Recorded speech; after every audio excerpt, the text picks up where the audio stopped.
etc. But *439# is a short code for you. It is cash out every morning right here on TV3 New Day, where we credit your account if you become one of those lucky ones following the choices you make. Once you dial *439#, I'm assuming that you want to get lucky. And to be lucky, it also means that you have to choose option 2, TV3. And then you onwardly, after choosing that option, you're going to get a pop-up message. So the prompt will ask you to make some choices by way of the number of tickets. You increase the number of tickets you have and become one of those lucky winners. You have to increase the number of tickets as many times as you can. So you choose many. And one of all those people who have been winning, we always tend to give great testimonials. Let me say good morning to Kwejo Bona. Kwejo Bona, great guy. And for all those who are watching us across the country, we're grateful. Make sure you share the stream and money, etc. Please, let's have some great conversation. This morning, we're starting with, you would know that a directive has come. It's signed by Dr. Callistus Mahama, who says, based on the statement and the directive from the President of the Republic, government in generality, that if you reach that age where you have to retire, it also means that there will not be extension for you. If you're already in that mood of having had an extension, it is truncated forthwith. But why should we do that? Don't we have experts, people who are a storehouse of knowledge, have institutional memory, who will be used by way of their expertise and services? Does it cut across all sectors? And then the second one is that very, I guess, divisive issue when it comes to the limits that have been set for Okada riding or motorcycles and its usage, or tricycles, so to speak. Because there are some amendments intended to be made to the LI 2180. It is the road traffic regulation. It also means that we have to put the issues into perspective. So today we're here to dissect all of them. I have some great friends joining us, regulars. I have here lawyer Hamza Suheyini. Good morning to you, Hamza. Good morning, Roland, and good morning to my colleagues in the studio. Political scientist, policy analyst, and the man himself, the Sisala man, Dr. Zato. And Dr. Zato is Dr. Joshua. The middle name is Jabuntie. You've got it right. Great. Good morning to you. Good morning, Roland. Good morning, and good morning to my colleagues in the panel here. Yeah. And to be sincere, this man, many of you would not know. That's the current generation. You people, Gen Z people would know it. But this man, I mean, when it comes to pressure grouping, political advocacy, he's a man. We've done some good work just to make sure democracy excelled over the years. I haven't seen him in about, that'll be 9 years now. But almost 10 years. Yes, 10 years. Henry Asante is with the Movement for Change. Henry, great to have you back. Yeah. It's been ages. Yes. All right, so we're going to have some great conversations, because helping us on the side of having hindsight, interfacing with companies, firms, policy analysts, and then even government over the period is a very experienced man. We're talking about his storehouse of knowledge, contribution to labor negotiations, etc., arbitration. Austin Game. Austin Game is a household name when it comes to labor and the things that need to be done. Austin Game is also going to join us on the stream. And then if we are talking about the Okada incident, well, we'll have lawyer Abraham Aliba, who is the boss for the National Road Safety Authority, join us. Please share the stream. Let's have some great conversations thereof. For those who have joined us, we're grateful. But again, let's take you through what the directive is from Dr. Callistus Mahama, who signed that letter, but it's a directive from the government, really. There's every indication that this is going to be the order of the day. If you're above 60, you had an extension, cut. If you are 60, you are thinking that you can manipulate yourself in the system and get an extension. So, Lawyer Suheyini, the intent has been met with some reactions. It says, consequently, all requests for such appointment will no longer be considered. It seems to be receiving some mixed feelings. Johnny used to say, if you are old, go, let the young grow. But, I mean, does it cut across? What's the intent of this? Basically, good morning to our cherished viewers. The president is clothed under our constitution with the power of discretion, especially when it comes to exercising a discretionary power as to whether or not to extend another 2-year contract for those who are dutifully expected to retire after attaining the retirement age of 60 years.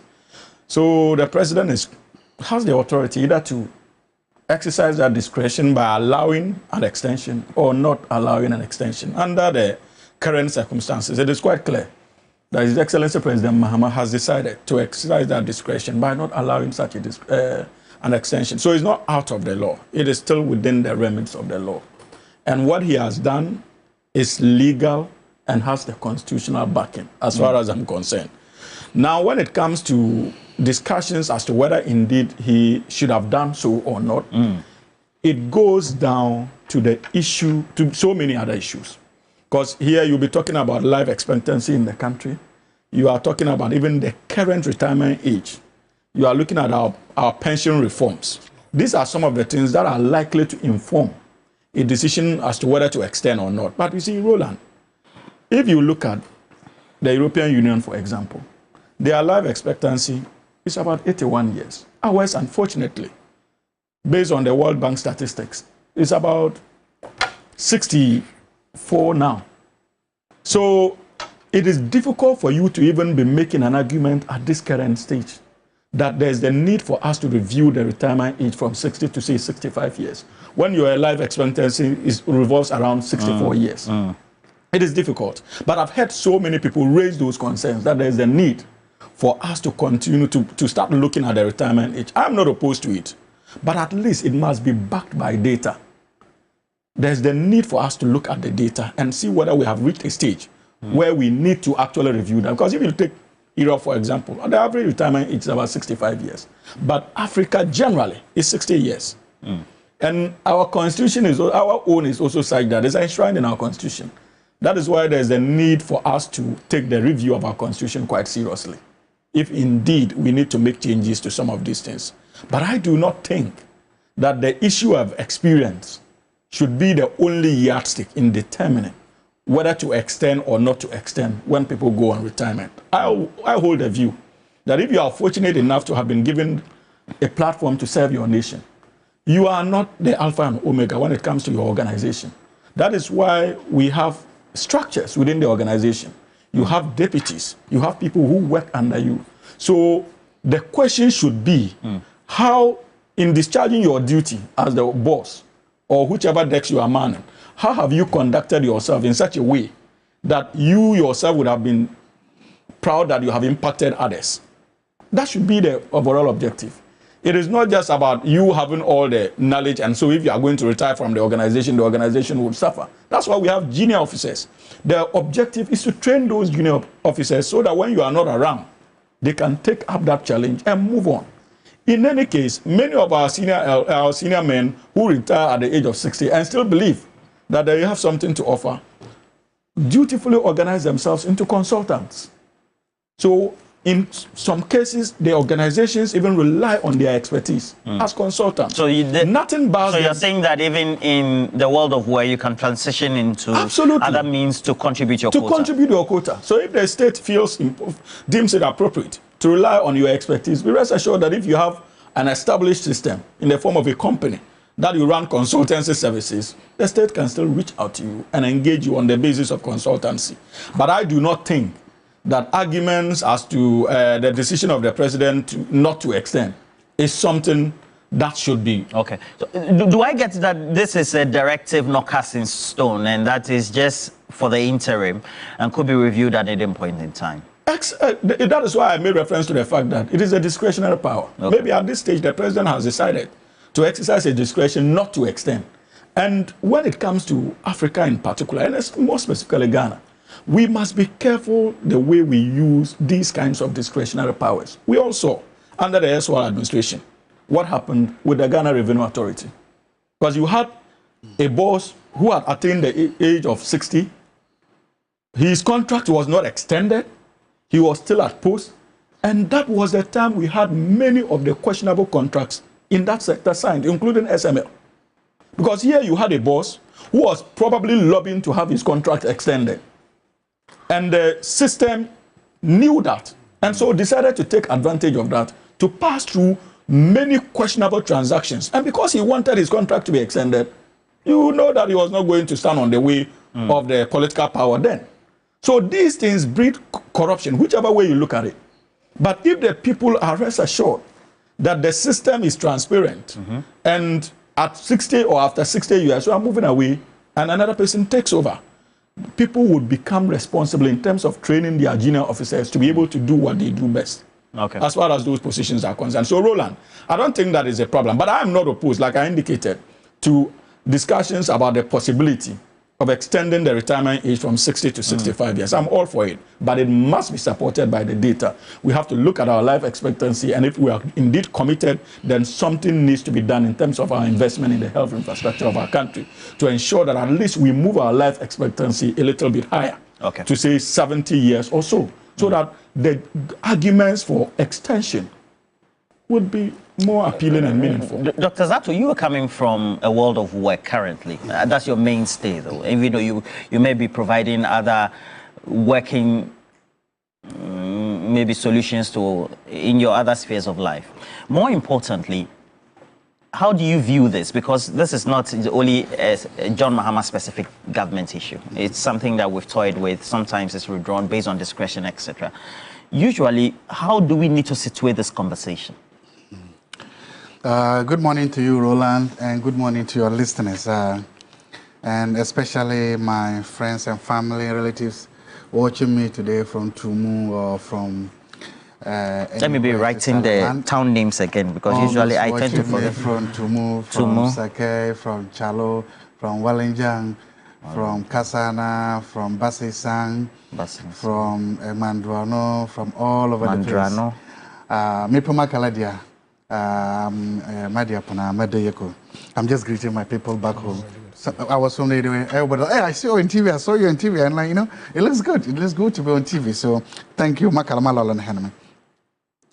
Let's come to this. How should I respond to that? To which one? Makala. Malolo. Okay. Thank you. Okay. Thank you. You see, sometimes when you look at a government's policy or a government's directive, you want to sit back and then ask yourselves, what informed us? How did we get here? So now you want to see the government's data on it. So now you want to see the government's research on it. So now you want to see, you see, it's not enough for you to issue just a statement to say that it's your position. As I said, legally, politically, you have every right to do that. But the policy or whatever you are announcing affects people, and it affects different people differently. Okay. So it is therefore important for you to at least provide us the reasoning behind that policy, to provide us the logic behind the policy, and if possible, tell us what you hope and intend to achieve by that policy. See, one of the problems we have in this country is that we almost always make what I call one-size-fits-all a policy. So something can just adopt one-size-fits-all solutions to everything, hoping that it will solve almost all the problems. But what we also know is that magical bullets do not exist in public policy.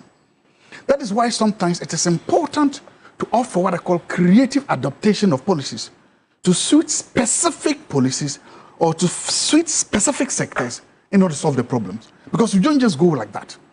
I will be biased, very biased today, and I'm going to try to situate this directive within the corridors of academia. Because there's something people don't understand. If you go to the traditional universities in Ghana, all the traditional universities, and you do a survey of all those who are within the ranks of associate professor to full professor, almost all of them are on retirement. Post 60. Post 60, almost all of them. Why is that? Thank you. It is because of what it takes. First, to train one single PhD, and two, what it takes for a PhD to start from lecturer to professor. That can take 30 years. I don't understand. Thank These you. days we're having young people. We do. How old are you? You're not 50, are you? Thank you. No, I'm not 50. Great. Thank you. Thank so we take you for example. Are you saying by 60 you wouldn't have acquired the accolade of professorship? That's the problem. You see, in academia, especially in the traditional universities, you don't decide when you get promoted. In the publics, in other places, maybe after 2-3 years, you go for an interview, you get promoted. It's short. In academia, no. In fact, you may even have what is called the right publications to be promoted. But there are other things that you need that may be outside your control because of the way academia is structured. So let me start with, if you finish your MPhil, whatever it takes anywhere from 5 to 10 years to get your PhD. Anytime from 5 to 10 years. Think of, imagine wherever. You may start a PhD, which runs 3 to 5 years, depending on how brilliant you are. Yes, I'm saying if you are done with your MPhil and you've started a PhD, you've entered the program. From the year you enter to where you get it, it's likely going to take you anywhere from 5, well, some people have done it for, but anywhere from 5 to 10 years to get it. Now you get your PhD, you come up with your PhD, you enter academia in Ghana at the rank of what? Lecturer. Again, from lecturer, it takes anywhere from 5 to 10 years to move to senior lecturer because of what it takes. And as I said, now, so you are talking about another 5 years, 5 to 10 years. Lecturer to ASO prof is a whole, in fact, the majority of lecturers today, if you go to all the popular universities, are within the rank of lecturer, senior lecturer. That is the highest concentration. Then you take another 5 to 10 years, 6 years. That is why a lot of people retire on lecturer, if you remember. Yeah. Then you go to ASO prof. When you get to ASO prof, most of them, look, Professor Mills and almost all the brilliant people retire at the almost age of ASO prof because it is that difficult. And again, I said, ASO prof is associate. Associate prof. Then before you become professor, if you go to Legon now, I can tell you that of all the lecturers, I won't be shy to say that about 2% or 5% of them are full professors. Okay. That's one thing. So within academia, by the time you are a full professor, you are retired, you've retired. Here's the thing. These are the people supervising PhDs. These are the people supervising MPhil. In fact, in almost all academic departments, you say that they will move all the professors to teach at the master's and the PhD level, and to also supervise PhDs at that level, so that you then allow room for lecturers and senior lecturers to carry the coursework in the at the graduate places. So what this directive basically then does is that all these people, you will train them and you get there. By the time the person becomes a universal recognized academic in this field, he's going home at 60. By the time the person is on a stage where his publication and his reputation is rising up the ranking of the universities, is bringing out the intellectual profits of the university, the person is going. What's your point with this? My point is that this policy is counterproductive. The policy is counterproductive. It is. So that's what I'm surprised. UTAG is quiet about this. I'm surprised that so far I've not seen UTAG come out. And I'm talking about my academia, where I am, because I don't want to go to other places.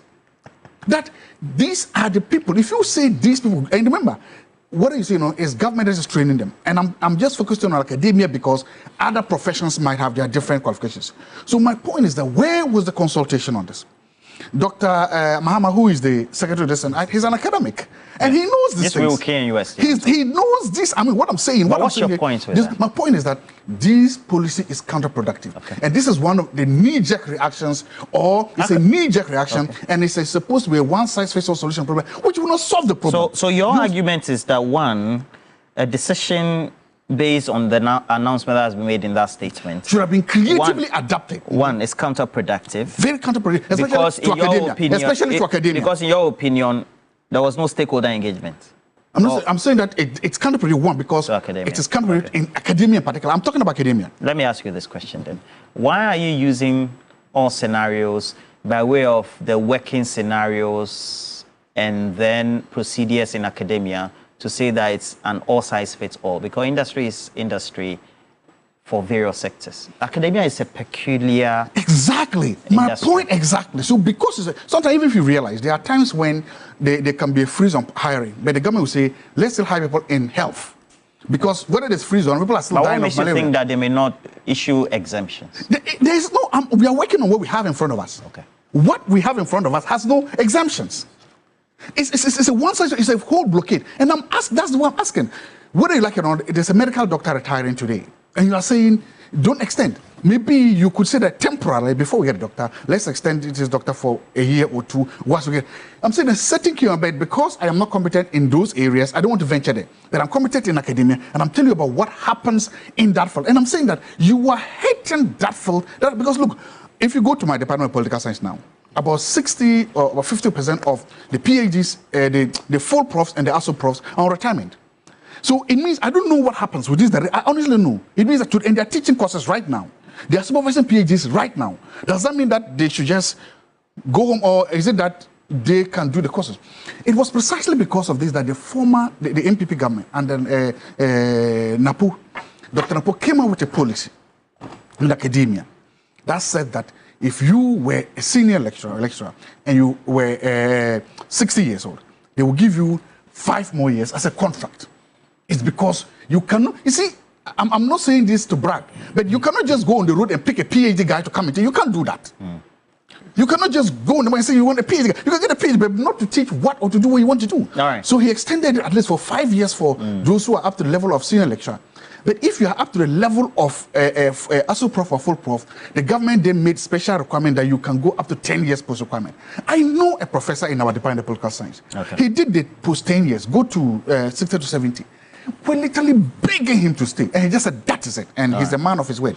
The point I'm making is that when you make such one-size-fits-all solutions, when you come out with positions that you don't think they don't go to, it doesn't make sense. Okay. And it's kind of productive or not fruitful. And I'm saying that I hope UTAC will come on and make this case to government to say that, look, whatever you are trying to achieve, it will not achieve that. And my question then becomes, for all the professors and associate professors and senior lecturers in the University of Ghana this morning who are post-requirement on contracts, should they come to class today? Should they continue supervising the PhDs and MPhils? But they have an administration. Are they fired? No, I'm asking because it's genuine. It also impacts the work they do. Standard operating procedures for communicating. Yes, but this one says that they should I'm surprised that you're making the statement, because you know that it's the university administration. No, it's not university. If the government says that we are not going to extend your contract, that has to communicate to them. I'm crying for my people.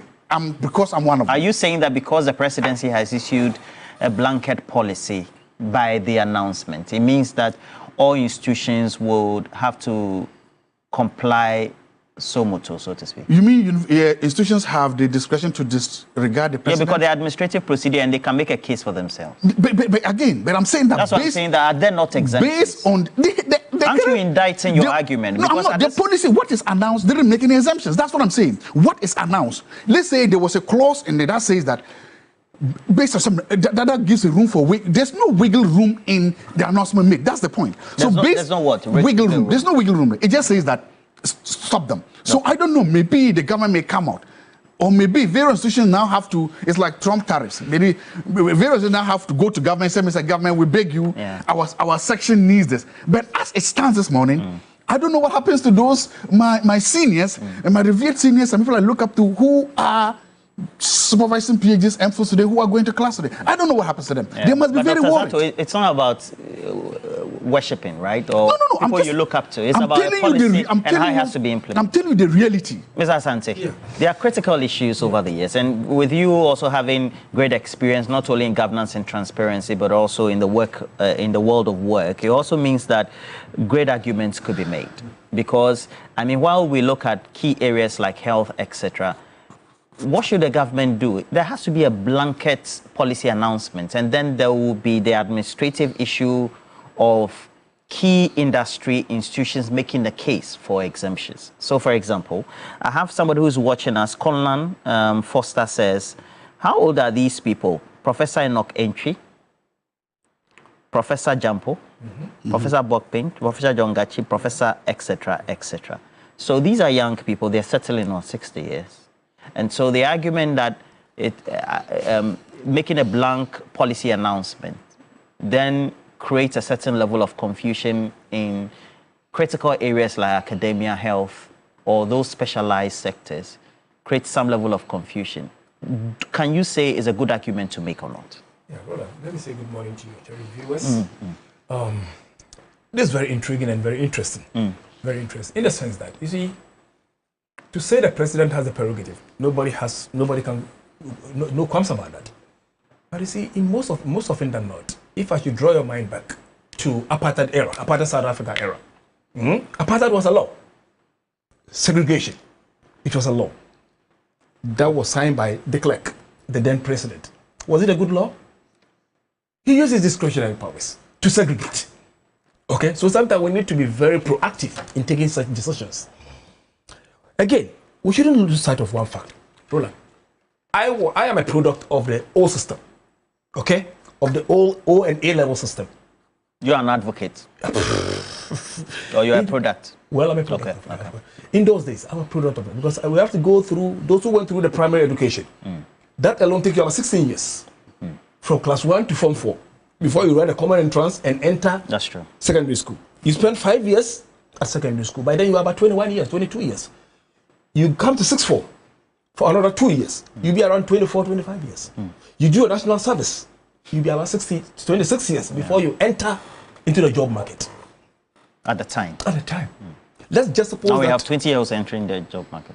Proper job market. Absolutely. Let's just suppose that to what is happening of late. So if we try to look at that concept, okay, then naturally those people of old that we see will be at the losing end. We need to have, all these things should have been taken into consideration. But to make a blanket statement, looking at the current situation, that there are students, 25 years, 18, 19 years, they finish university.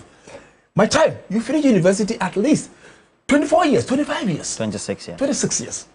You see, these are very important issues that I believe should have been sought for.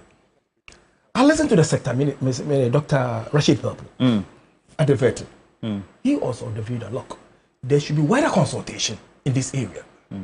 He was not of the view that the concept of the 6 years, 60 years, must be binding. We need to be very careful. The president, I agree, the president have the prerogative, as I posed. Is that the ultimate? He made a very important point. Dr. Zata. Yeah, no, he did. Okay. I agree with him to an extent, in the sense that those who are already in the field of endeavor for now, must they go home? Great question. The statement was blunt. It's straightforward. It is very clear on that, unless, of course, no, please let him make his point. With due respect, sir. It has no application to those who are still. Let him make his point. I think we're having today. I love the conversation. The atmosphere is right. Bring us some water, Shadrach. Thank God, it's not taking retrospective effect. It is clear on the statement. Hold on. And I'm giving an instance. We are in a country where statistical data, probably is a thing of the past. There are people. During my era, you just go to the birth certificate. I want to go to employment. They do birth certificate for you today. All right? I reduce my age. Enter the government sector. You mean your generation? Generation. You mean reducing your ages? Listen, because you need to produce a birth certificate into the job market. Okay? I tell you I was born on this day. There's no way of checking. Then they give me the birth certificate, I apply.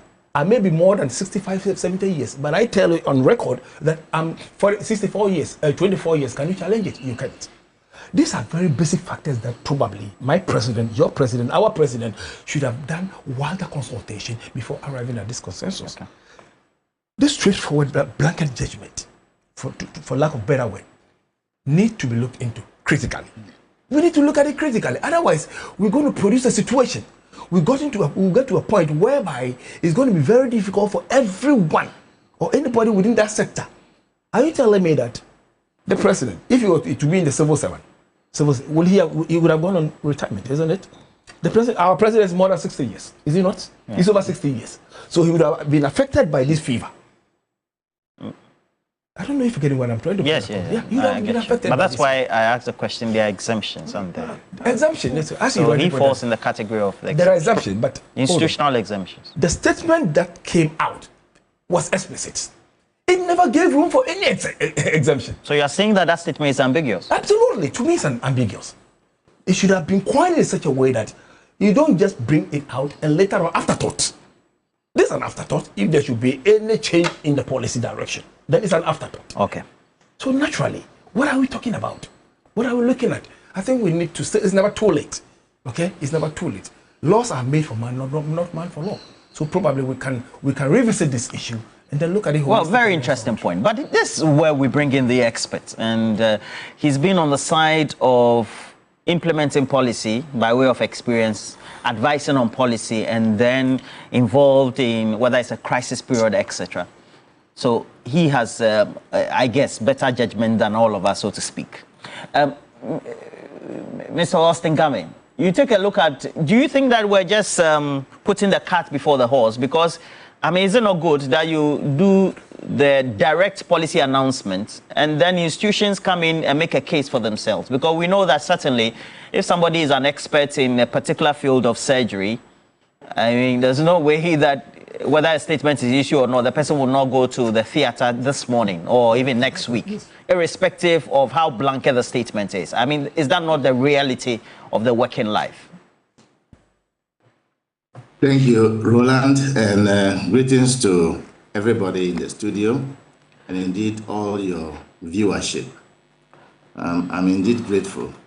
I'm far away in Akuse, conducting some training session for some people before I got your message. But as usual, I'm committed to helping where my strength, can afford. I've been issued, let me state that I'm about to be 76 years old this year. And I think I'm a little bit more active than all of you in the studio there.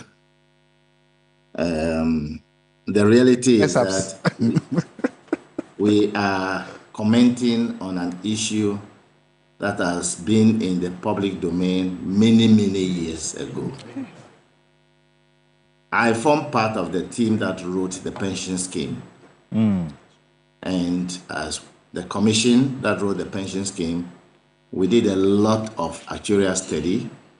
We did a lot of consultation across the entire country. And it took us not less than 3 years in writing the pension scheme, and concluded firmly that retiring age should be 60, as also is virtually a constitutional imperative. So it is not either a yesterday government or a today government's decision to talk about 60 years. It's only a matter of administrative directive in this particular instance. So it has been in Ghana many years ago, confirmed during the time of President Kufuor when we were writing the pension scheme. And so it is not a new thing. And that is the first point I would like all of us to have in mind. Okay. That is not new. And there are exemptions as well for certain, some are saved even by constitutional demands, like the judicial service, like some other categories of people, like even Shiraj, NCCE, and the rest, such like people. In fact, I heard my friend talking about academia. Academia, I know people who are 70 years, who go on to 70 before they retire. Look, when we're writing when we're writing the labor law, I happen to be the chairman of the committee that wrote the labor law, and we took into consideration all these factors, the concerns that are being raised all over the place.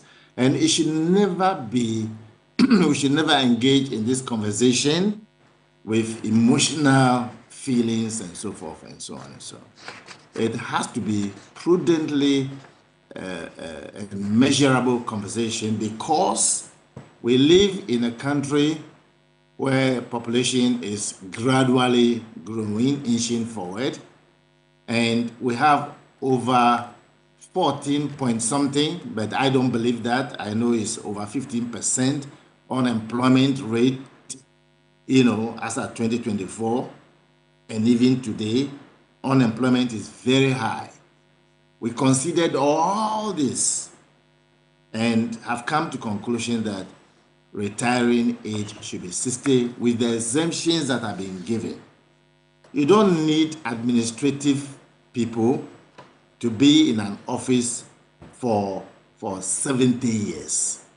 And Ghana, as I know it, and as a consultant working for both public and private companies, I can guarantee you that very few people you can get who will not be putting themselves in front. I don't want to use certain words, so I'm being cautious. Please feel free, use the words. Well, the level of interest, of people's personal interest in in disrupting systems through corruption and rest, if you keep them in one place for too long, it's not the best. On top of it, the level of what we describe as experience and so forth and so on has created part of the disruptions we have in the system. We need to train people according to the law, if you like, the labor law, and retrain them, develop the human skill, make sure we mentor and provide enough level of guidance to enable people to take over as we go ahead, as we go on, and go on. But we are selfish. We don't want to train people. Oh. We don't want people near us. We don't want to guide people. We don't want to mentor and coach people to take over our responsibilities as we retire. This is the burdensome stone Ghana have on its neck. And I am so pleased and happy. And I've told those who matter, they've asked my views privately. I've told them, God forbid that we should reverse this kind of decision. God forbid. What about the young ones who are coming? Okay. We shouldn't train them. We shouldn't develop them. Okay. They shouldn't take over. Mr. Game. Yes, sir. Are you saying, based on your experience, we've had individuals who create fiefdoms in various sectors of work? As a result of that, that discretion about increasing or extension of those who have certain skills in certain sectors has been abused. I mean, that discretionary authority given to individuals or the managers or the institution to do those extensions, we've abused them, whether for political purposes or for just parochial interests. Has that been a phenomenon? Not only that, not that it has only been overly abused. We've been very reckless in managing that arrangement. Look, under our labor law, we already have part-time, we have what you call temporary, and we have contract for service work. May I repeat? We have in our labor law part-time work, we have temporary work, and we have contract for service work, and we have work for life. Work for life takes us to 60, in certain circumstances to 70. But to make it generalized, that the door is open, any clerk, any teacher, any nurse, any doctor, anybody at all should be given contract for 1 year. It's not over. They renew the contract. It's not because we don't have other people. Please, for heaven's sake. I think, what about if they die? We have replacement for them. And they have often died. We have replacement for them. Please, for heaven's sake, we should stop doing this thing to the young people who are coming. We should train them according to the law. We should retrain them according to the law. We should redevelop their skill according to the law. We should, by administrative arrangement, have mentoring and coaching arrangement in place. I'm training people to take over. If I should be disturbed by sickness, by death, by any means, somebody should be able to do part of my work. And I'm training people. All right. There's an argument that has been made here, and this is just my last question before I let you go so that you go back to your work. And I would want you, after hearing the question, to step back so that we don't have your face in the frame, so that we can show your face when you're making the argument. There's an argument that has been made that there are specific sectors. Academia is a critical example. It's also the first example we always cite. And by the order of training and then the peaking of academic career, I mean, certainly most will be post 60. How about that argument? Well, to be honest with you, I think that we are overly playing a drum that we shouldn't play. I currently, as we speak, I'm not a PhD holder, but I know what to do. And I currently teach those doing masters in industrial relations and conflict resolution at Legon. On the 3rd of May, I will commence teaching again for 11 weeks. If I'm tired, I will stop. The point I want to stress here is this.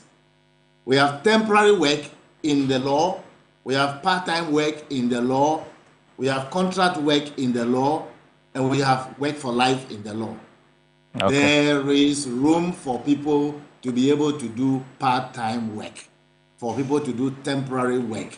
In certain countries, and where we did a lot of studies before we rounded hours up in the form in which we did into the labor law, I can tell you that temporary work form part. If you hear that America has created about 350,000 jobs in the second quarter of last year, is because temporary work features prominently in it. Okay.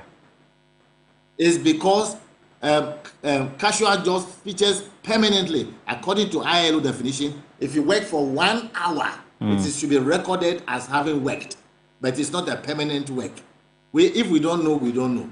But the reality is that when it comes to managing people's side of business, it's a different ball game altogether.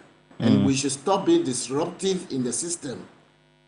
And I think I want to pray that God will grant the president good health to be able to continue doing what he's doing now. It's not a blanket check. Okay. It's the most appropriate thing to do at this particular point in time. All right. And it is not a law. It is not a law.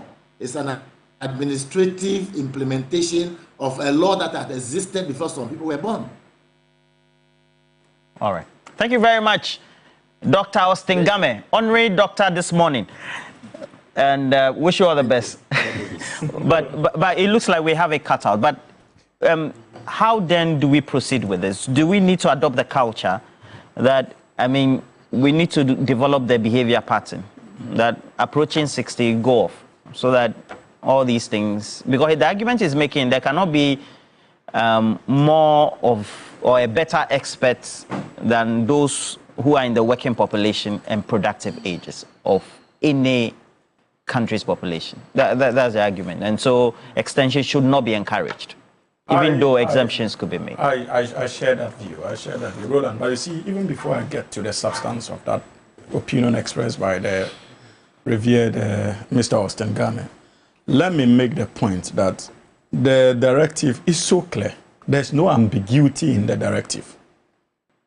And so no ambiguity? No ambiguity at all. It is prospective in nature. It has nothing to do with retroactivity. The president has simply directed that do not proceed to extend. And he's not going to entertain such extensions or requests that are brought to him. So it's a suspension. It doesn't mean that it has a retroactive effect in such a way that those who are already benefiting under the old administrative system of extensions would be asked to go home simply because of this directive. It simply means that when it is done, when your time is done, you are likely not to get an additional extension, because the Constitution places an extension of no more than 5 years. So even after the 60 retirement age, you can get an extension, the first extension running for 2 years, the second one running for another 2 years, but it should not be in excess of 5 years. So what His Excellency has done is simply to say that at this stage, I am not ready to exercise that discretion to extend. And I have no problem with that. But you see, any attempt, Roland, to liken this in terms of analysis, or to juxtapose that to, what's the name of the law in South Africa, apartheid, with a claim that apartheid was a bad law, but still it was a law in the law books. It betrays an understanding of our Constitution 1992. What His Excellency the President is doing is simply a law that is in our Constitution. As a people, our Constitution specifically states under Article 199 that at 60, retire. The same Constitution proceeded to make exemptions in the case of Supreme Court judges, and saying that they can retire at the age of 60, 70, and that of Court of Appeal judges as well. High Court judges, 65. It is a constitutional imperative. it is that same constitution that mandates, that requires that there's a president or a person who is above 60 can still be president. These are constitutional injunctions. And so if you liken that based on the administrative directive that has been given by the president to apartheid, it betrays an appreciation of the functioning nature of our 1992 constitution. And for me, that was where it was a scenario that scenario is needless. Okay. What we are discussing is a scenario that a law that is blanket. You see, but I'm telling you, there's no, the law is not, which law is blanket? Is the constitution saying that retire at 60 blanket? Because the same constitution has proceeded to make exemptions in the case of Supreme Court judges. That same constitution has proceeded to say that if you are even above 60 years, you can be president of the Republic of Ghana. How can that be blanket? It is not a blanket application. So that is why I'm saying that it betrays an appreciation of our 1992 constitution. And like Dr. Austin Game indicated, look, what I would argue for at this stage is a review of our 1992 constitution so that we can take out the retirement age of 60 from that constitution and at least regulate it under another law, so that at any point in time we deem it appropriate to argue for an extension of the law, it can be done, rather than it being actually enshrined in our constitution.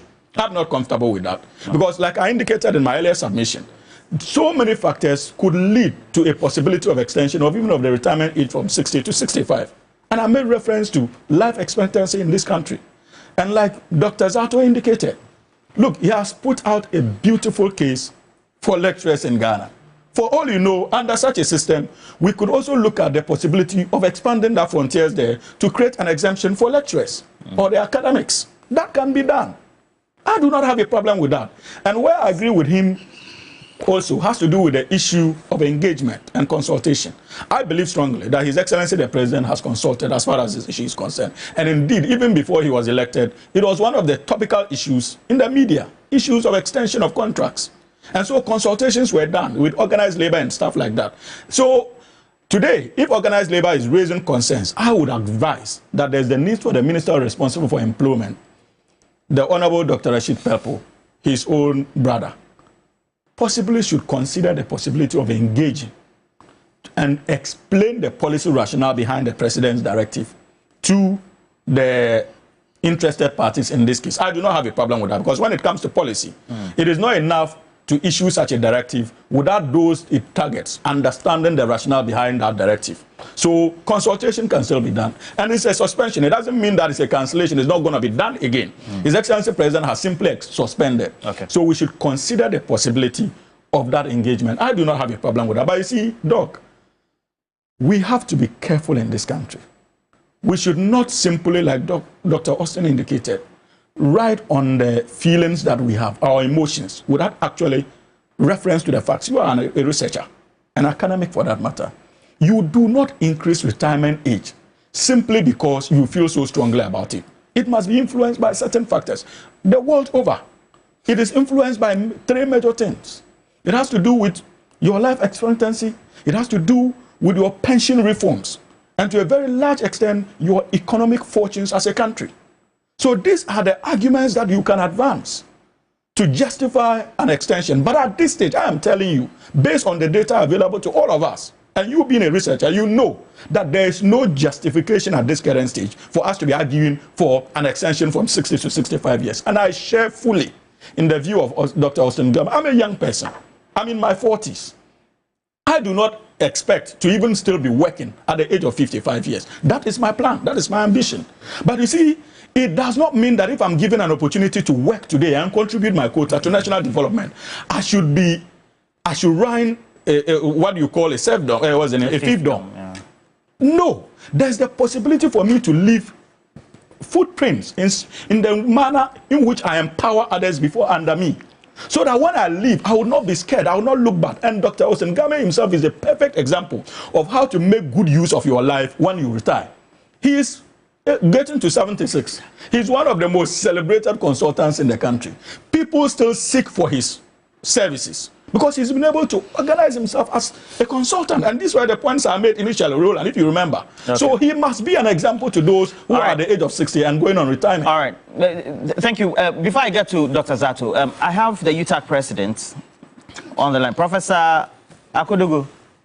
Thank you, Jesus. Thank you. Good morning, sir. Thank you. Professor Akudugu. Thank you. Yes, sir. Please, so have you cited a statement from the office of the president? Good morning to you, Roland. And then how does that sync with the perhaps norm in academia? All right, thank you. Yes, we cited the document yesterday. And first, I want to put on record that Dr. Zato, my very respected member, sometimes it's good to check with your leadership what they are doing about certain issues, rather than just declaring conclusively on a national television that UTAC is doing nothing about it. Yes, we saw the letter yesterday. And, you know, we have a regulator. So all UTAC could do was first to talk to the regulator to find out the implications of this for we in the academia, because the academia is a very unique public service. And this is because, unlike the other public services, for example, if you are the Commissioner General of GRE, if you are not being the Commissioner General, what else can you do in GRE? But in the academia, somebody rises all the way. In fact, we have three main mandates. You do research, you do teaching, and you do community service. You can rise to become the Vice Chancellor, but that is just an additional responsibility. Your main responsibility is these three that we talked about. So we have Vice Chancellors ending their tenure and going back to the classroom to teach and to do their research and to do community service. This is not the case with many other sectors of the public sector. And so for the universities, we are uniquely placed, and we have had that exemption. That is why, if you realize, over the last few years, any Vice Chancellor who hits 60 and is still, his tenure is still running, the person is asked to move. He goes back to the classroom and a new person takes over. The same thing with deans, the same thing with heads of department. Once you hit 60, you go back to your core mandate, and then the administrative responsibilities is given to somebody who is 60. Professor Akudugu. So, yes. When you saw the statement as UTAC and as the UTAC president, did you get in touch with the presidency to get some clarity? Because at least I think the larger percentage of the consensus on the table is that on the face of the text, if we all have to do a literal interpretation of the statement, it looks like it's a blanket directive. So there's no caveats in there. So to get clarity from as I said, we reached out to the regulator, that's GTEC. We've reached out to the secretary to the president who signed the letter. And we have to engage. We are academics. We need to get the facts right. We don't just come out and start talking. So we are doing the background engagements because we know the implication of this on the kind of work we do and on the running of the universities. So we are engaging. Okay. So all their fears, the fears of Dr. Zato and his friends, who are your colleagues, should be allayed, right? It should be allayed because we are on the matter, and we will definitely make sure that we are not affected in a way that they are anticipating. Okay. So apart from this platform, have you issued a particular statement on your platform so that those fears that you think should be allayed could perhaps be communicated or be drawn home? As I said, this document came out just yesterday, that we saw it. We are engaging, and normally our administrative structure is like that. It's the National Executive Council that has to meet and deliberate and come out with presses. Okay. And so, as long as we are gathering the facts, when need be, just last week we were meeting. We had a meeting, National Executive Council meeting, just last week. We issued a communique. But this issue wasn't out there, so we couldn't have included it. So once we are gathering the evidence, we would issue a statement as and when needed. But I think that it's also important, Roland, that you, the media houses, when these issues break out, you should also reach out to us. That's why we reach out to you, because if I was Dr. Zato and I was in his shoes, I would take it that If I'm post 60, it means I'm supposed to go home maybe today or tomorrow or next week. No, not at all. Not at all. As I think one of your panelists said, this doesn't affect existing extensions. It doesn't at all. All right. Because that contract is already signed. And all Dr. Zato says he wouldn't know until you were coming to clarify. He wouldn't know. Thank you very much, Professor Mahmudu Akudugu, the Utah president. And we're grateful for that clarification. Dr. Zato, just 3 minutes for you on this. Yeah, thank you very much. You see, and 3 minutes. Thank you, Professor President. Thank you. He's a professor. Overall, what's I prayed that one day I also become a president. What's the name? A professor. So I'm also praying to work out to one day be where he is. But he didn't say anything from what I've said. The issue raised anxiety on all university campuses. It did. Look, if you are saying that I'm not a lawyer, so the text, I'm reading the text literal as it is. It's possible that it may not affect existing contracts. But there are people who are yet to sign contracts. The new teaching regime begins next month. We are Lego in particular, we are on vacation. The new teaching regime begins next month. So there are people, there are professors, associate professors and people over 16 who teach, who sign contracts. So what happened to those who are scheduled to teach next month when school resumes, but they have not yet signed their contract? Go and sign tomorrow. So it means they are not signing contract. Yes. Today, today, at the Department of Political Science, we're having a faculty meeting where part of it is what? Allocate courses for teaching in next month. What happens then if already we have allocated a contract to, I'm going to mention his name because he won't mind, Professor Bofata, one of the most celebrated academics. He's in retirement. What if he has not signed his contract yet? Are we going to say, Prof, next semester you're not teaching? What happens to the PhD load he already has? What happens to the MPhil load he has? So I'm saying that there was and there is genuine contestation and on university campuses. UTAC has said, and again, I didn't say that it's almost 24 hours since the statement has released. UTAC has not communicated to us what has happened, but they are doing things behind the closed doors. Beyond the world of academia, yes. What's your view on the generality of abuse of that discretion to abuse? It has to be addressed. But my point is that what's your view on my view is that some of it is abuse. Some of it is not treated well. But I'm saying that the solution should not be a one-size-fits-all solution. You shouldn't take a big brush to just spread everything, because you can then sit down and say, look, you can go. What shows that this is a one-size-fits-all solution? The statement says everything is suspended. That is what. Probably, look, you are the best surgeon at Kolebu today, or you are one of the surgeons. Not only are you saving lives, you're also teaching young people to be. Your contract is not yet signed. You are over 60. What happens? Go and form a consultancy. So leave the student. Oh, you are saying you should go and form a consultancy. Leave the students. That's another possibility. It is. But I'm saying just telling you that that's good. But I'm saying that, as he's saying, the work they do is different from the work everybody does. You cannot just go out of the street and pick a consultant surgeon today to come and replace you. You can't do it. They are not there. They are not there. You cannot just go out on the road and pick a full professor of international relations and bring him to the department to say teach today. They are not there. So because of this, what I have said aligns with what my president has said. There is genuine worry among academics because the old system, as I said, introduced by Napo when he was was that if you are a lecturer and you retire, you get 5 years. Then after 5 years, you begin to do the contract that he was talking about. If you are also prof or prof and you retire, you get automatically 10 years and you go. Today, it's possible that they say an also prof who is retiring today. Yeah. What happens? He's not signed a contract. What happens? There's nothing wrong. So what happens? So what we've said, I'm coming back to it, if it was the old Utah, if it was the old Utah, 3 minutes. Thank you. So I've said nothing wrong with what my old Utah president has said, and this policy is vague, it's ambiguous, and it's affecting real lives. Ambiguous. Okay. But yes.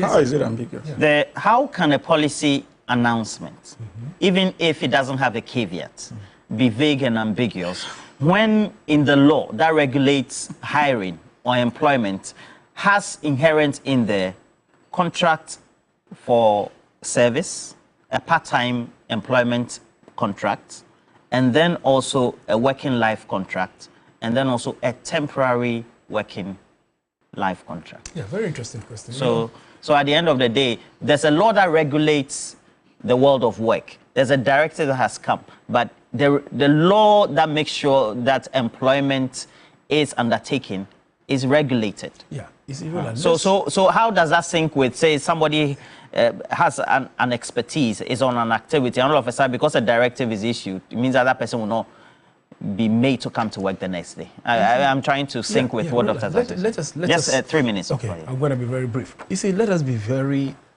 mindful of certain decisions we take. In the sense that no law is static, naturally, even the constitutional, our constitution. To accept that the constitution has given you the prerogative to decide what to do. Naturally, constitutional reviews come and go. Do you get my point? But instances of this nature, you look at the long-term effect. Assuming I will be 60 tomorrow, and the law came yesterday, what is my position now? It affects me. Yes. Naturally, this is the clear-cut policy direction the government has taken. Yes. I can be 60 tomorrow. You mean by your interpretation of the announcement? Unless you give me any other interpretation by what I read. What I read clearly tells me that tomorrow, if I'm 60 tomorrow, I'm out. And you are right. I'm right on that. Yeah, you're right. And you think that is why we have to be very mindful of issues we take. To tell me that the president has a prerogative to decide, no, naturally, there is, but it's a written document. That is subject, that's why I made the instance of the apartheid system. It was a written document, passed by parliament. Okay? It was passed by parliament under the clerk. Okay? So is it the constitution you have a problem with or the presidential directive? No, the reality is that you made reference that it's a constitutional provision that he has the prerogative to decide what to do and what, and that is where I want to add my voice. You see, in as much as it's a constitutional provision, constitutions are made for man and subject to review. All right. Until it is done, it is the law. Ms. Asante, yes, sir. How would it sync with you that, let's say, positions like GRA boss, is it commissioner? Commissioner. The Auditor General, and some of those key institutional areas. Yeah. Of course, you need expertise. That we cannot find somebody who is an expert enough, whether in transaction or whatever, or in auditing, etc., to head those institutions who is up to 60. Yes. And so for 60 and plus, we have to give you an extension. Because their concern has been abused. What's your view on that? Listening to Mr. Game, I think he made a very elaborate point on that. Naturally, if you're a Commissioner General, you may have a deputy.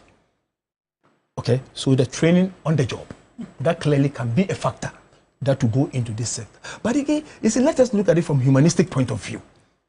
Humanistic in the sense that, as he cited the instances, there are so many issues. If they were caveat, if you are the only neurologist within the sector and you are affected by this policy, who is going to substitute? But that is different. You are the only neurologist. Yeah, but this directive... Why do you create a chaotic situation when there's no chaotic situation? You are the only urologist. Yes. If you are heading Kolebu Teaching Hospital or the Rage Hospital or, let's say, the UGMC, you're saying that because the urologist is affected by this, he's not going to be at the operating table. But is that not what it means? The directive, what does it mean? Clearly, that's what it means. It says don't extend. Don't. So I will go home. The contract ends today. What does he do tomorrow morning? Nothing. I will go. That's your position. Yeah, that's the position. That's the position of Mr. Austin Game says in the working law, the law that does the regulation, we have inherent in there a contract that enables you to have a working life on part-time basis, on contract basis, based on specific services you offer. Yeah. And then also for a lifetime. Yes. And then also for a temporary period. Yeah. So where lies the case that there's a directive? So I'm trying to understand the position you're coming from. Unless maybe you think that you are reading political meanings. The directive says, okay, so based on the directive, I'm not. If today I'm 60 years old, okay. Tomorrow I shouldn't. Do you have the directive? Put it there, let's read it. That's what it says. So the matter of the Okada matters. No. But you see, Roland, there's a concern that has been expressed. You can make your 1 minute because you are coming from the side of government. So perhaps maybe you have. I don't even think that this is a political matter. I'm making reference here to the issue of the directive given by the No, we're all talking about work, right? Yes. I don't think that's a political matter. And like I indicated, you see, you do not engage in these kind of discussions with ifs, especially when you are coming from a research background. Look, there's no hospital you go to in this country. What's the name? I'm saying hospital. There's no what's the name? Place that you go to, an academic institution. You made reference to Professor Boafuata. He talked to me in Legon, political science. And I can tell you that even without issues of retirement and failure to extend retirement contracts, there are instances where they decide on their own to transfer their PhD students under them. It happens, you know that. So if today you fail to extend that contract and he still has PhD students under him, the law allows him, your own university internal processes allows him to transfer to those who can do it and are still in the system.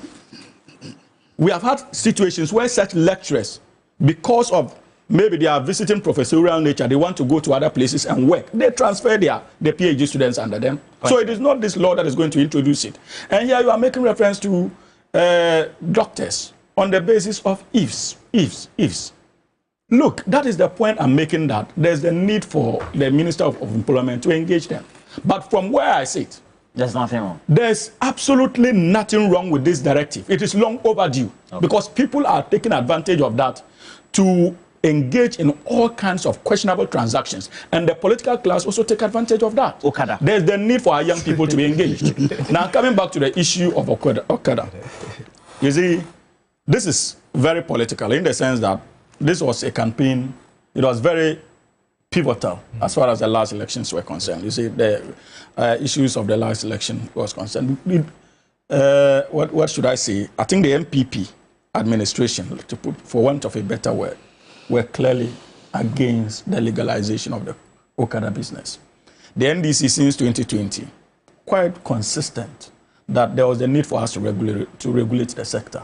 And I think that what is happening today is clearly in tandem with the promise of the National Democratic Congress to regularize that sector and give it the legal backing to flourish, if you like. But you see, just like many other people, Roland, I am also very uncomfortable. I'm not really comfortable with the part of the regulation that requires one to be 25 years. That's the point. In all honesty. And it is something that needs to be looked at. Because if you look at our law, if you look at our country, the age of maturity is 18 years. 18 years, yeah. You can vote. At age 18, you can vote. Yeah. At age 18, you can do so many things. So I'm struggling to appreciate the justification behind the preference of 25 years. In any case, we have people who are more than 25 years who are very irresponsible in life. So if it has to do with issues of judgment and responsibility, the fact that someone is more than 25 years does not mean that the person will be responsible. You would have somebody even 18, 19 who would be more responsible than such a person. And trust me, even when it comes to safety on our roads,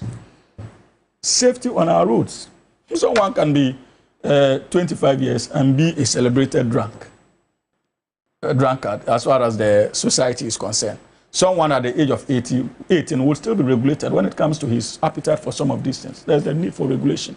So the issue really has nothing to do with the age. If you are going to create jobs using Okada, we must look at the possibility of reviewing the 25 years limit that is trying to be put. And since it's a regulation, it is something that the minister can still have a look at and engage further to see how we can work around that. But quite apart from that, you see, another fundamental issue is that I know that because of the government plan to introduce and regularize it, this year, the Ministry of Roads and Highways is clearly committed to maintenance, both periodic and routine, largely because, you see, for you to protect their safety, because they are young people, there's the need for our roads to be motorable. And many of them are engaged in traffic-related accidents, largely because of the nature of our road network. Potholes here and there. So the ministry is dedicated this year, because it's not going to do major projects outside the big push. What would be happening at the Ministry of Roads and Highways is simply maintenance of the roads, largely because the government appreciates that you do not go ahead to implement such a policy without looking at measures to ensure that it becomes a success. So if you look at the way this government is going, it's interconnected in nature. His Excellency President Mahama really does not introduce something without looking at the full implication of that particular policy and its connectedness to other sectors as far as our overall objective of getting it to be successful is concerned. So yes, it is a laudable initiative. There's a need for them to be regulated so that even I'm told that they are going to be giving yellow number plates, easily noticeable and identifiable, so that at least even when you pick an Okada and there are issues with it, or God forbid you engage in an accident, you can be traced. We can begin to look at issues of compensation for both the driver and the passenger. We can look at issues of compensation in cases where they are just transporting goods and something happens. So when you do that, you are also expanding the insurance industry. And in the process of expanding the insurance industry, you are creating jobs. Okay. Because you are creating a platform where these riders will be insured under cells. And when they are insured, it leads to economic growth as far as that sector of our economy is concerned. And that expansion can open up more jobs for our people. So we should not just look at it as one avenue to create jobs for the motor riders only. It also has relationship with many other sectors of our economy. And most importantly, the issue of policing. The police would now be in a position to effectively monitor their activities and hold them accountable, especially when they engage in road traffic violations. Okay. Yes. So the workable age that the DVLA is using in registering people to drive is 18 years. It's 18 years. So why 25 years? Why 25 years? But more so is the fact that there's the need to regularize them in tandem with what happens in other jurisdictions, i.e., many of the Francophone countries like Benin and Togo, as well as the typical example on the continent is Rwanda, especially in Kigali. Thank you. Look, as I said, I want to draw, not even parallels, I want to show how both issues, what we discussed first with the contract extension and this Okada policy, where they come together. In both instances, we have seen a trigger-happy approach to public policy making. In both instances, we have seen the government trying to shoot or shooting first and then asking questions later. Because since yesterday this Okada policy has been issued, every single news outlet has been raising this question about the 25 years. Where is the science to back the 25 years? Where is the research to back the 25 years? Where is the analysis to back it up? And then we are now told that after we have, now we will not go and consult. If you are coming out with this policy directive and you are sending it to Parliament, shouldn't you have consulted? They are now going to consult. No, we've told that it is now that we are going to try to find a solution. I heard it, I read in the news, I read on JFM and Ghana Web that now people are asking the Okada driver. My question is, were they consulted? I think the Okada driver even have associations. They have their own associations, even though they are, for want of a better word, not legal. Were they consulted? Was their input taken? At 8, and I'm happy that Mr. Suhiri is still making the point. How did you arrive at this arbitrary 25 age difference? Where? From where? Where did you pull it out of?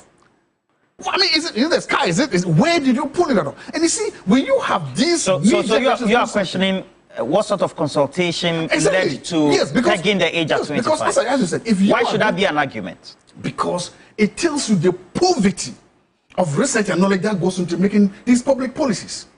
It tells you that these people, then you ask, who made these policies and what went into it? We are allowed to analyze that. Because I want to believe that if you are making a policy about Okada riders, the first people you talk to should be Okada riders at least. Then you can also talk to those in the medical professions. Then you can talk to the police. You can talk to the relevant authorities. Then when you do that, my question, did you do that? Where from this idea of this arbitrary 25%?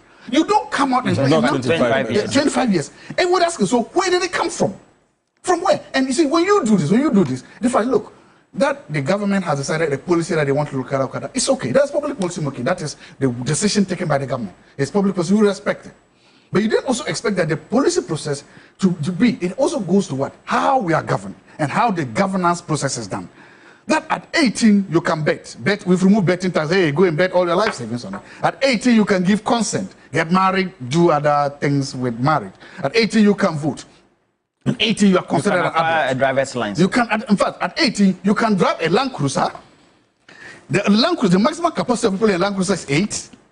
And then you're on the road, and the carnage that the potential Land Cruiser can do is similar to, if not equal to, a motorbike. But then at 18, then we are not saying, no, wait until you get to the age of what?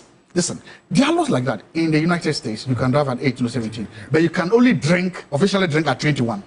then you can understand there's science behind that. Because you're 18, you're not as okay, so let me ask you, why should it be less than 25 and not from 25? I'm saying that show me the science.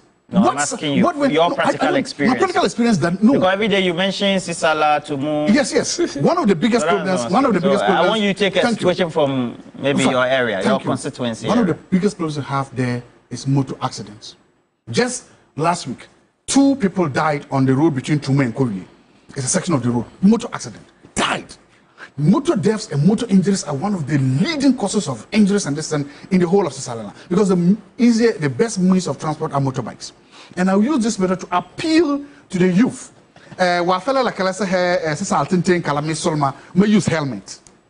Wear a helmet, please. Miss Solma, make you helmet. Mani mule kala. Won't be able to zone. Let me be able to. There's dust, everything. Driving visibility. Man, when the world near Miss Solma, lekala make you helmet. And so fast as I don't overspeed. I beg them, please, Miss Solma. I'm speaking to it's bad. So we can encourage you. So I'm not opposed to the fact that maybe I wouldn't have suggested legalization, but probably in the sense of the wisdom of the Indians, they believe that legalization brings them under the formal sector, so they can be better regulated. Again, that logic, I have no problem against that. But I'm saying that don't make WAP policies and then come back and tell us that we don't know what went into that. All right. And I've told you the alcohol and the driving tech in the United States, because we agree. Dr. Zato, do you think, as an expert in public policy, that there's no policy in place? There's an intention based on ideas to be put into a policy that have been announced. And so if that announcement has been made, then consultation begins, then you finalize it, you implement. Because then it will involve... That's a rather... What do you think it should be? Because I think that you do a consultation and then the government comes up with their position. Because what you're saying is that this is the government's position, right? Yes. That if nothing happens, this is what the government... So you're questioning the position that the government has. Because the government position is that, make it 25. Now, if anything happens and it changes, it means there's opposition to it, like it's supposed to, right? But that is my position. Like, see, you come out with and say that this is my position. All things being equal, or in an ideal world, I want to have it this way. I've done all my work. Okay. I've done my research. This is what I've come up with. Okay. So now, if they change it, if they now change it, they are changing it. But is that not why they are consulting? Because it's not a policy. No, if it's consulting, whom did you consult before coming out with that deal? That's the question I'm asking. What is the research to back up that date? Okay. That data. You see, you consult based on something. You consult and you say that, look, science has taught us that. It is this. Okay. Where is the science? Okay. You now don't come and say ideal, because look, if nobody challenges it, my point is that assuming nobody challenges this issue, assuming the other riders don't challenge it, assuming people have no problem, we're talking about. Go. Yes, but I'm saying assuming it doesn't happen, that is the ideal. A point of contention or agreement. Exactly. So the policy, you don't come out and say this is my stand, and I say this. Before I do, and I'm a strategic communication person, marketing communication person. So, and I do the practice as well. Right. So for policy, he's talking about it. You do stakeholder engagement. Yes. But before you do the stakeholder engagement, you should have an idea based on your review of literature. Yeah. And literature review, and then observational surveys, etc. Sure. That could inform you as the intended policy formulator and implementer that this is my position. I am putting it to the target audience or market. Sure. For them to contribute, to judge, so to speak, loosely say. And this is the position that they have arrived at. Yeah. For example, the e-levy, we had an amendment to a law or an introduction of a law before consultation. All right. Before the law was agreed on or passed, the position of government was at that percent. When it was passed, then people had a problem with it. This time, no law has been passed. There's a position for those who intend to implement policy that will go through rigorous processes of amendment, and then you implement a law. That this is the position we have based on our findings. So now I bring it to you. Let's talk about it. That is not wrong, is it? Yeah. 25 years. Great. Let me applaud the government. In fact, on this issue, I will applaud it. Okay. Let's face reality. But you see, yesterday, looking at the bulletins, I saw 2 very important issue that we need to look at. First has to do with what he mentioned, 25 years we all mentioned here. It's questionable. Number two, there was one other point that probably, I stand for correction, that talk about proficiency and oral. It's part and parcel of the conditionalities. So I was asking myself, what does this mean? Proficiency, including oral, theory, and eye exam. It's for like acquiring licenses. What's wrong with that? Excellent. Hold on. What does it mean? Proficiency in what? I don't know if we've thought of that. Mass. Proficiency, if you're acquiring a license. In what? No, but you need to be proficient. In what? In what? But they have indicated oral, theory, and eye exam. What oral in terms of which language? But oral skills are key. You need to pass a proficiency test. When you are acquiring a license, you went through some level of... Excellent. Let's look at the target group. Okay? The target group is very important. Unless we What's wrong with the target group that you think that they may not be able to be very much orally and theoretically proficient? These are and people. pass these Look at benchmarks? the unemployed nature in this country in the first place. As Mr. Game mentioned it. Okay, he put around 15%, and these people are people who created their own jobs out of nothing through their ingenuity. They brought about this Okada business. Perfect. Now we have left them for a while. The ex-administration let them to go hayward, and government is trying to streamline policies and let them feel like, look, we need to make it part and parcel of the society. I totally applaud the government on that gesture.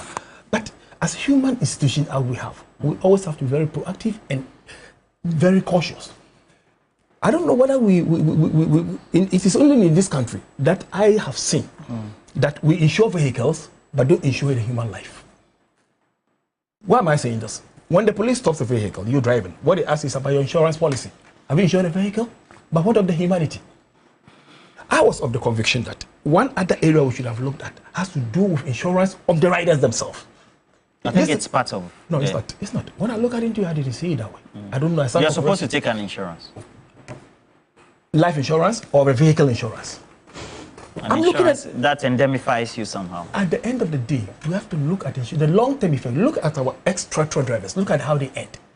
Okay? You pay insurance for the vehicle, but it doesn't pay. When it goes out of business after 60, look at the nature of humanity that we have. So the concern you have is that this is targeted at a group of people who have been forced to undertake a certain act to earn a living. Absolutely. Because of the lack of proper means of employment. Sure. They generated it themselves. Is it your mind that if the benchmark is you should be proficient orally or whether in theory or whatever in, let's say, for example, road science, and knowing that there's an oncoming car from a runabout, a bend, and so that person has a right of way, etc. You shouldn't, before you go take an examination, go brief yourself, go through a rigorous training before you go take the test, and you don't think that that's a good thing? I'm not personally. So what's your point, Mr. My Asante? point is that I want to understand when we talk of proficiency, as is stated in the document. What is the criteria? We must understand. He must understand the road science, as you rightly pointed out. He must be able to communicate, to read and write. Is that not it? How many? Not necessarily. Be able to not only read and write, but also interpret. Because driving is about science. Roland, I don't know whether you really understand what ignoramus leads to. Ignoramus is a very serious concept that we need to understand and appreciate. If care is not taken, many of these people will go back to the street, unemployed. So we should have inculcated all these ideas into the formulation of policy and direction. I'm grateful it's not being implemented. Okay, so when it comes to the stakeholders engagement, naturally, these people should be called into the system. Which people, Dr. Zato? No, I'm talking of what do you call it? Those in the industry. That is why we are in the stakeholder engagement phase. Yes, they understand the job better than you and I. Believe me, they have been in the system and don't know. Sometimes we try to downplay their intelligence. Naturally, what's your best advice that they going forward should be done by the Road Safety Authority, the Ministry of Transport, etc.? I am 101% in support of this policy. Okay. I'm 101%. Streamlining. Absolutely. But further consultation must be done to arrive at a consensus. Roland, just briefly. Fantastic. Mr. Asante, Roland, thank you very much. Yeah. Dr. Zato. Thank you very much. And then Lawyer Soheyini, Roland, you've had your turn. No. So, I think I need to respond to some of the things he said. You see, first of all, Roland, that would be unfair. That would be unfair. Under 3 minutes. Everybody had their turns. No, under 3 minutes. If you under do 3 it, minutes. I'll do it. Yeah, if you do it, But I need to, you see, because you see, also do it. he is. If you do it, also do it. No, You see, people are listening that to is us your out show. there. You go ahead. Dog, respect what you say. Dog, quickly. I'll respect Quickly. Okay, I will respect a minute each. Okay, go ahead. You see, yes, dog. You see, sometimes we should not allow our partisanship to cloud our sense of judgment, especially when it comes to serious national issues as this. It is not outrageous for our laws to make exemptions when it comes to even the application of age in terms of the things we do. It is there even in our Companies Act. Under the Companies Act, at 18 years, you can form a company, you can be a shareholder. But the same Companies Act requires that at age 21, you can only be a director at age 21. These are limitations. So if today, even though at 18 one can vote, the proponents of the policy are suggesting that at 25 you should be allowed to ride. We have to go into the nitty-gritties of the policy, and that's why I was saying that there's the need for us to be patient and wait for the consultation phase. But to conclude and say that this government rushes into taking policies without consultation or without knowing what they are about is clearly unacceptable. And finally, you see, Roland, we are dealing with a government that is entrusted with the responsibility of seeing through the free senior high school policy and also ensuring that people are enrolled in schools. If you look at our educational cycle, at 18, people finish senior high school at the age of 18. There's the need for government to have in place incentives for them to still want to continue school. Possibly, if you do Okada riding at 18, it becomes a disincentive in terms of you encouraging school-going age. Because you see, after senior high school, we are trying to expand the frontiers of even vocational training. So even if you cannot go to university, you will still have an opportunity to be trained vocational-wise. So we are looking at all those factors. So for all you know, these are some of the things that informed the me. You are against the 25. I am not against it. I'm just saying that government should consult further.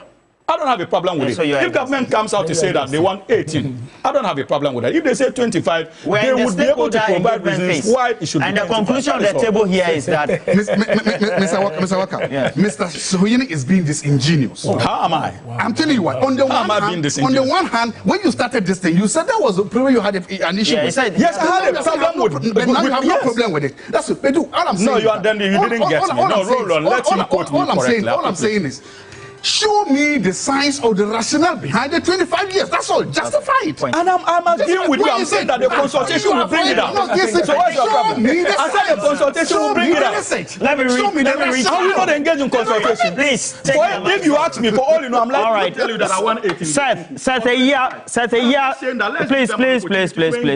Set a year says the consult. No, please. The consultation was announced. The consultation was announced by the minister just yesterday as he inaugurated the committee to do the consultation. And it's going to go through a consultation phase. So this is just the beginning. There's no policy like that in place as we speak. However, having a position of 25 years is just a position that then will have to be put to a rigorous test within the consultation phase. And then at the end of the day, the committee would then present its report to say that after doing the fact-finding, all stakeholders in the sector want a certain age below 25. And so the argument being made is premature. We cannot say that the age of 25, because it is a starting age, was arrived at a wrong position. All right. Roland. Roland, I watched the DVLA rep yesterday when a question was posed to him, why should the Okada riders be given 25 years before you are allowed to do the business of Okada? The answer was that per the driving regulations, you need 4 years experience after issuing a driving license to be accepted to drive a commercial vehicle. So commercial driving has a different benchmark, you say. Point made. And then I clarify about the license. So you can acquire a license at 18, but you cannot drive a commercial vehicle with that license until you are that age. So that's why. So it's for commercial drivers or commercial riders. But you can acquire the license at 18 to If I'm getting Right. if you let's say for those who live using Okada to work, etc. Yes, but if you want to use it for commercial purposes, and so I think it's also very instructive. And Mr. Klu says the point of departure with this debate by the lecturer on the show is that in the case that the country has just one professional in a specific sector, what happens when he or she goes for retirement? So what if that person dies even before retirement as well? We must nurture the culture of bringing up young people to take over after us when we either retire or pass on. So for me, the arguments don't cut it for me. Very interesting there. And then let me just also look at a couple. And again, Andy Egble says 18 years is for private. Point has been made on the subject. Obrimpong Kaba says there's no ambiguity and confusion about this. They say they are going for stakeholder engagement. Now, where lies the case that there should have been a thought through? The thought through process is now going to be undertaken. So we shouldn't be putting the cart before the horse. Obrimpong Kaba, good morning to you. And okay. The director, okay, so Henry also sent me. Good morning to you, Richard Amonkwa. Now, I have this very important point that has been made. This one is coming from, it says, the data being presented is wrong. All those to be 60 years were to apply for extension of contract 6 months prior.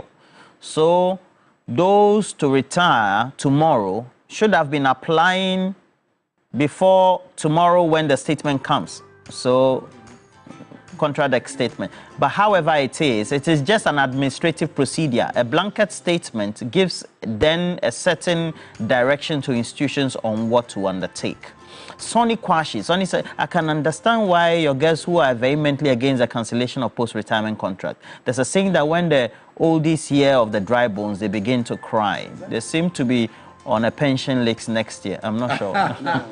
Well, just having an argument. So Neodig Atukwekwe says, my problem is, do we have a national plan to build a robust transport system that is within 10 years from now? I think you have it. But let me say good morning to you. And then also look at what we need to do this Easter. Esther Odro with Smash Up. I wish you all the best for the day. Great lady as well. And then for all those who have sent us those messages, we're grateful. And now let's tell you how you need to hop into the Easter at Marlin Resort as you also join them for egg hunts, feast, and adventure. So make sure you choose from the Marlin Resort exclusive Easter packages for couples. And the common packages have great features, including the full board meal plan, entitles also you having breakfast, lunch, dinner, assorted local beverages and dispenser water, breakfast accompanied by soothing morning classical songs, lunch at the Marlin Resort upscale Kinte Grill restaurant, also having a romantic bonfire dinner at the Gazebo Garden, which Dr. Zato as well as Sohini will be enjoying, because they will be having access to swimming pools, state-of-the-art gymnasiums to cool down their tempers after great arguments, and then in-house games and free Wi-Fi, all making it complimentary, because Marlin Resort also has a complimentary fruit platter and then fish feeding packages, also having great options. So, for example, option 1, Marlin Family Package enables you to have an all-inclusive package. The prices are available upon request, and they're all tailor-made to fit your group size. So, for example, you can have the Lovers Gate package as well, which is going for 3,400 Ghana cedis. Enables you to have an ideal time for a short getaway. Now, they have the double treat package, 5,700 Ghana cedis. For this Easter, you stay one night, you get the next night for free. Dinner on arrival and breakfast on your final day as well. The triple treat package enables you with just 6,900 Ghana cedis to stay 2 nights, get the third night free. You have great luxury, relaxation that is unparalleled anywhere. So make sure you treat yourself to this great relaxation, and then also include your loved ones as well. This is going to be an unforgettable Easter experience, all at Marlin Resort. This is how you have to book. Call the numbers 05920246222, 05920245591. You can also email them, very easy for you to do so. So you email reservations at Marlin, and Marlin is MARLIN-resorts.com. You can also get them on their website. Now, let me also say we have cash out goes with the short code *439#. Nana Gazo, good morning to you, and we'll have some great time. There's also a concern that has been raised by those who did voluntary work for the Electoral Commission in the last general election. They haven't been paid. Their stipends, I'm told the stipend just 400 or something like that, 30 Ghana cedis for food and things. They haven't been paid. Electoral Commissioner, they are raising concern. I'm getting a lot of concern or issues being raised on that subject as well. So, Prince Henry Kofodri, all of you. Thank you, gentlemen. Thank you, Mr. Asante. It's been a while. I haven't seen you in 9 years. But great to see you. And then the great Dr. Zato, the Sisala man. Of New Patriotic Party. We're taking a break. We'll be right back.